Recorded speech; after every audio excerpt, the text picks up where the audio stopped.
যাই হোক ভাই, দেখতে পারতেছেন যে একটা ভাইয়ের দোকান কিভাবে পুড়িয়ে একদম ছাই করে দিয়েছে। তো যাই হোক, এই ভাইয়ের দোকানটা পড়ার উদ্দেশ্যের কারণটা কি আমরা জানি না, যে এই ভাইটার দোকানটা কেন পুড়ছে, ভাইটার অপরাধ কি।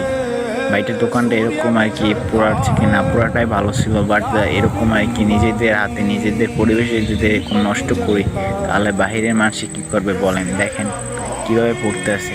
যাই হোক, আপনাদের ভয়তে তো শেখ হাসিনা ভয় পাইছে, সেটা আর কি ছাত্রলীগের জন্য তো শেখ হাসিনা পদত্যাগ করছে। যাই হোক, পদত্যাগ করেছেন তো বাংলাদেশে এমন অবস্থা করেন না যে বাংলাদেশে কি আপনাদের আবার কোনো গুজব ছড়াও, যে অনেক কিছুই তো ছড়াইছে গুজব, এরকম কোনো কিছু করে না যে কোনো কিছু ছড়াক বাংলাদেশে। আর হ্যাঁ, আর দেখেন ভাই, ভাইটার দোকান কীভাবে পড়ছে, এরকম মানুষে আর কি মানুষের কাজ এরকম করে না। ভাইটার অপরাধটা কি সেটা আমি জানি না, আর আপনারা যদি কেউ জানেন তো অবশ্যই